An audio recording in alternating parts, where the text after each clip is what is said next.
খবৰ আইপিএলৰ শিডিউল ঘোষণা কৰা হৈছে আৰু গুৱাহাটীত এবাৰ ঘটিব তাৰকাৰ ক্ৰিকেট তাৰকাৰ সমাহাৰ গুণজিতে সবিশেষ কথাখিনি লৈ আহিছে 30 তাৰিখৰ পৰা হয় 28 মাৰ্চৰ পৰা এই কেম্পেইনটো ষ্টাৰ্ট হ'ব 19th এডিশন আৰু 30 তাৰিখে প্ৰথমখন ম্যাচ বৰ্ষাপাৰাত নিশ্চয়কৈ প্ৰথমে এইখিনি আমি জনাই লৈছো আপুনি যদি আগবাঢ়ে শিডিউললৈকে নিশ্চয়কৈ আইপিএলৰ সময়সূচী প্ৰকাশ পাইছে আৰু বহু জল্পনা কল্পনা চলি আছিলে আইপিএলৰ গভৰ্নিং বডি আমাৰ বিসিসিআই যি সচিব আছে তেখেতেও কৈছিলে দেৱজিৎ তেখেতেও কৈছিলে যে ইলেকশ্যনৰ কাৰণে সময়সূচী প্ৰকাশ কৰাত অকমান বিলম্ব হৈ আছিলে কিন্তু কেইবাখনো ৰাজ্যত নিৰ্বাচন আছে অসমো এখন ৰাজ্য নিৰ্বাচনমুখী ৰাজ্য আৰু 20 দিনৰ প্ৰথম 20 দিনৰ কাৰণে ফাৰ্ষ্ট ফেজৰ খেলৰ সূচী ঘোষণা কৰা হৈছে আমি শিডিউল দেখুৱাম টাটা আইপিএল 2026 19th এডিশন 19 সংখ্যক সংস্কৰণ আইপিএল 2026 ৰ প্ৰথম 20খন ম্যাচৰ সূচী ইতিমধ্যে ঘোষণা কৰা হৈছে আৰু এম চিন্নাস্বামী ষ্টেডিয়ামত প্ৰথমখন ম্যাচ নহয় জানো 28 তাৰিখে প্ৰথমখন ম্যাচ RCB আৰু SRHৰ মাজত RCB যোৱাটো এডিশনত চ্যাম্পিয়নছ হয় ডিফেন্ডিং চ্যাম্পিয়ন আৰু এই ডিফেন্ডিং চ্যাম্পিয়ন দলটোৱে তেখেতসকলৰ এই যি এডিশনটো আৰম্ভ কৰিব SRHৰ এগেইনষ্টত আৰু এই মেচখন আছে 28 তাৰিখে কিন্তু অসমৰ ক্ৰিকেট অনুৰাগীৰ কাৰণে এটা ডাঙৰ খবৰ যে গুৱাহাটীত কেতিয়া মেচ আছে হেতু সকলোতকে আগত জানিব বিচাৰে আৰম্ভণিতে কৈছে যে 30 তাৰিখে গুৱাহাটী 30 মাৰ্চৰ গুৱাহাটীত হাজু থাকক গুৱাহাটীত খেল চাব আৰু কোন থাকিব কোন আহিব সুপাৰ কিং আহিব যত আপোনাৰ সঞ্জু স্যামসন যি ৰাজস্থান ৰয়েলছৰ পৰা ট্ৰেড হৈ এতিয়া হালধীয়া জাৰ্চিত পৰিধান কৰিছে আৰু তেখেতে চেন্নাই সুপাৰ কিঙৰ হৈ খেলিব ঋতুৰাজ গায়কোৱাড কেপ্টেইন হয় মহেন্দ্ৰ সিং ধোনী আহিব গতিকে আইপিএলত গুৱাহাটীত বৰ্ষাপাৰাত যোৱাটো সিজনত ৰাজস্থান ৰয়েলছে চেন্নাই সুপাৰ কিঙক হৰুৱাইছিলে পৰাজয় কৰিছিল আৰু এইবাৰ এই দলটোৰ সমৰ থাকিব প্ৰথমখন মেচত অৰ্থাৎ গুৱাহাটীত এতিয়া দ্বিতীয়খন গুৱাহাটী মেচলৈ আহিছো আমি গোটেই শিডিউলখন কম দ্বিতীয়খন গুৱাহাটীৰ মেচ অৰ্থাৎ আমি দ্বিতীয়টো পৃষ্ঠালৈ যাব লাগিব আৰু সেই মেচখন 7 এপ্ৰিলত আছে 7 এপ্ৰিলৰ মেচখন 16 নম্বৰ মেচ হ'ব ইয়েস 7 এপ্ৰিলত আছে গুৱাহাটীত সেইখন মেচ হ'ব আৰু ইয়াতে মুম্বাই ইণ্ডিয়ানছ আহিব আৰু শেষৰখন মেচ আপোনাৰ লগতে আছে 10 এপ্ৰিলত যিখন মেচ আপোনাৰ RCB লগত আছে গতিকে যদি চাবলৈ যায় তেতিয়াহ'লে বহুত ডাঙৰ টিম আহি আছে ডাঙৰ টিম আহি আছে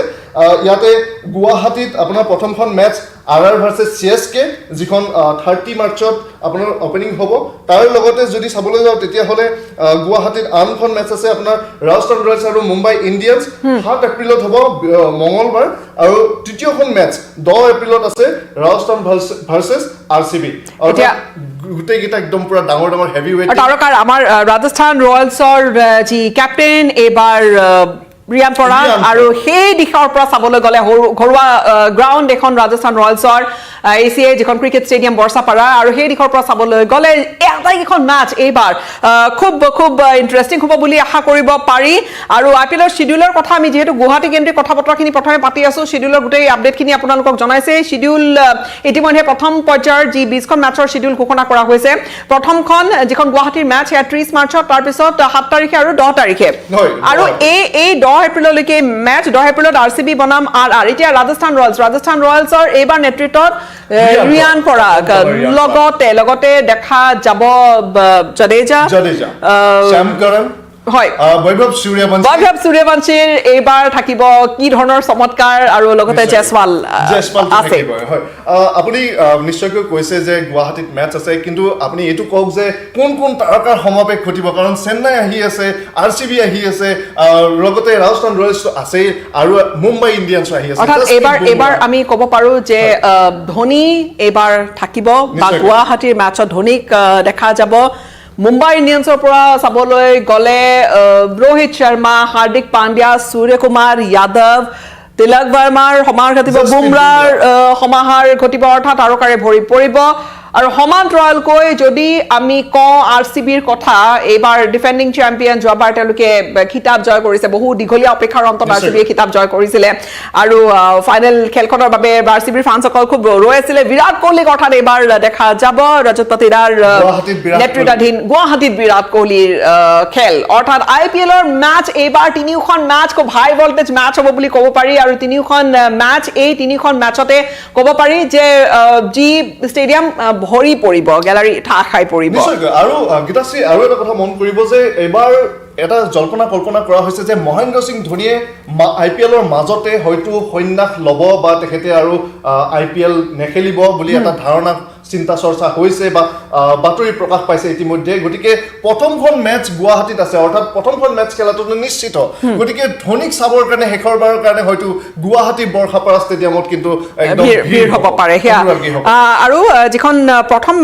মেচখন আমি জানোৱেই যে কেনেকৈ আচলতে এটা উৎসাহ থাকে আৰু IPL আৰম্ভ হোৱাৰ লগে লগে এইবাৰ অৱশ্যে গোটেই শিডিউল এতিয়ালৈকে এনাউন্স কৰা হোৱা নাই আৰু IPLৰ শিডিউল আমি কৈছোৱে যে কিক অফ হ'ব 28 মাৰ্চত বেংগালুৰু ডিফেন্ডিং চেম্পিয়ন আৰু লগতে এই যিখন মেচ হাই ভল্টেজ মেচ হ'ব আৰু চিন্নস্বামী ষ্টেডিয়ামত আইকনিক ষ্টেডিয়াম এখন চিন্নস্বামী ষ্টেডিয়াম আৰু অনুমান কৰিব পাৰি যে সেইখন ফুল মেচ হ'ব আৰু গোটেই শিডিউল আগবাঢ়িব ইতিমধ্যে হয়তো মোবাইলত সকলোৰে শিডিউল ইতিমধ্যে সকলোৱে হয়তো চাবলৈ আৰম্ভ কৰিয়ে দিছে আমি শিডিউলখনৰ কথা আৰু বেলেগকৈ নকওঁ কিন্তু এই ধৰণৰ খেল আমি দেখিছিলোঁ যে প্ৰথমে আমি IPLৰ মেচেছ পোৱা নাছিলোঁ তাৰপিছত লাহেকৈ আমি বৰ্ষাপাৰা ষ্টেডিয়ামত IPL মেচেছ হোম গ্ৰাউণ্ড হিচাপে ৰাজস্থান ৰয়েলছৰ হোম গ্ৰাউণ্ড আৰু আমি মেচেছ পাবলৈ আৰম্ভ কৰিলোঁ টেষ্ট মেচ হৈছে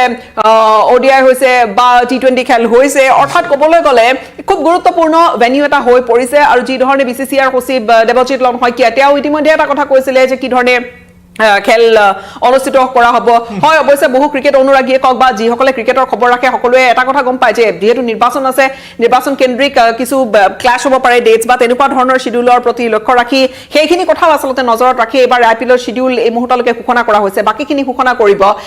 কিন্তু ACA গ্ৰাউণ্ডখন বৰ্ষাপাৰা খুব গুৰুত্বপূৰ্ণ ভেনিউ হিচাপে লাহে লাহে এতিয়া উজ্বলি উঠিছে বুলি ক'ব পাৰি গুণজিৎ নিশ্চয়কৈ আমি যদি চাবলৈ যাওঁ তেতিয়াহ'লে ৱুমেন্স ৱৰ্ল্ড কাপৰ বহুকেইখন গুৰুত্বপূৰ্ণ মেচ এই ভেন্যুতে হৈছিলে এই দৃষ্টিভংগীৰ ফালৰ পৰাও বহুত গুৰুত্বপূৰ্ণ হয় আৰু এতিয়া IPLৰ বহুত ডাঙৰ ডাঙৰ মেচ ইয়ালৈ আহিছে এটা ভাল খবৰ যে উত্তৰ পূবৰ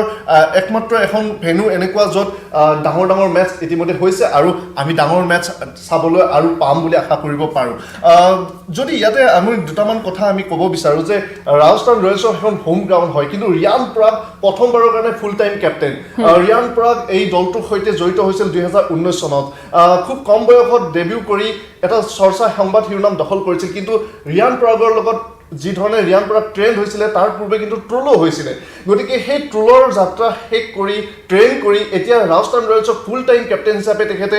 যি এক লিডাৰশ্বিপ বা ৰোল তেখেতে ল'বৰ কাৰণে আগবাঢ়ি আহিছে বা ইতিমধ্যে দিছে গতিকে সেয়া এক ডাঙৰ এটা গুৰুত্বপূৰ্ণ কথাটো হৈছে যে ফুল টাইম কেপ্টেইন আৰু ফুল টাইম কেপ্টেইন হিচাপে ঘোষণা কৰাৰ পিছতে প্ৰথমখন যিখন IPLৰ ঘৰুৱা মেচ অৰ্থাৎ ঘৰুৱা গ্ৰাউণ্ডত খেলিব গুৱাহাটীত খেলিব ৰিয়ান পৰাগক চাবলৈও আমি দেখোঁ যে বালাৰৰ মেচ হোৱাৰ লগে লগে ৰিয়ান পৰাগৰ জাৰ্চি পৰিধান কৰা মানুহেৰে ঠাহ খাই পৰে ফেন্সকল আৰু এইবাৰো ক'ব পাৰি যে তেনেকুৱা এটা পৰিৱেশ আমি অনুভৱ কৰিব পাৰোঁ যে ৰিয়ান পৰাগে ৰাজস্থান ৰয়েলছৰ যি ঘৰুৱা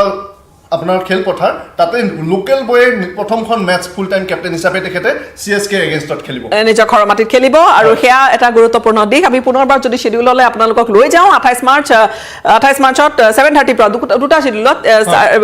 দুখনকৈ মেচ 3:30 বজা আৰু 7:30 বজাত এই প্ৰথম মেচখন 7:30 বজাত থাকিব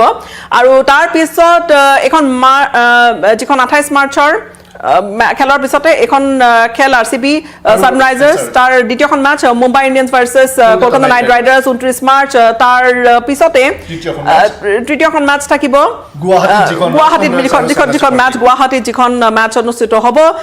ৰাজস্থান ৰয়েলছৰ লগত চেন্নাই ছুপাৰ কিংছ তাৰ পিছত পাঞ্জাৱ কিংছৰ লগত গুজৰাট টাইটানছ মেচ 4 সেয়া হৈছে টিউজডে অৰ্থাৎ 31 মাৰ্চ তাৰ পিছত 1 এপ্ৰিলত যিখন মেচ চেন্নাই আপোনাৰ লক্ষ্ণৌৰ আৰু এফালে দিল্লী কেপিটেলছৰ মেচখন হ'ব তাৰপিছত ৱেডনেছডে অৰ্থাৎ 1 এপ্ৰিল 7:30 বজাত তাৰ পিছত কলকাতাৰ যি ভেনিউ সেই ভেনিউত 2 এপ্ৰিলৰ দিনা 2 এপ্ৰিলৰ দিনা কলকাতা নাইট ৰাইডাৰ্ছ এখন কলকাতাৰ ঘৰুৱা মেচ হ'ব আৰু লগতে সানৰাইজাৰ্ছ এই ধৰণে আচলতে গোটেই খেলৰ শিডিউল কিন্তু মনত ৰাখক এই ডেট তিনিটা 30 মাৰ্চ আৰু লগতে 7 তাৰিখে এইখন পুনৰবাৰ দেখুৱাইছোঁ 7 তাৰিখে যিখন মেচ সেয়া ৰাজস্থান ৰয়েলছ মুম্বাই ইণ্ডিয়ানছ আৰু তাৰ পিছত 10 তাৰিখৰ খেলখন নহয় জানো 10 এপ্ৰিলৰ খেলখন সেয়া গুৱাহাটীত অনুষ্ঠিত হ'ব অৰ্থাৎ সাজু থাকক সকলো নিশ্চয়কৈ এই মুহূৰ্তত এইখিনি আছিল আপডেট চাই থাকিব এই চেনেলটো এতিয়া বিদায় লৈছোঁ ধন্যবাদ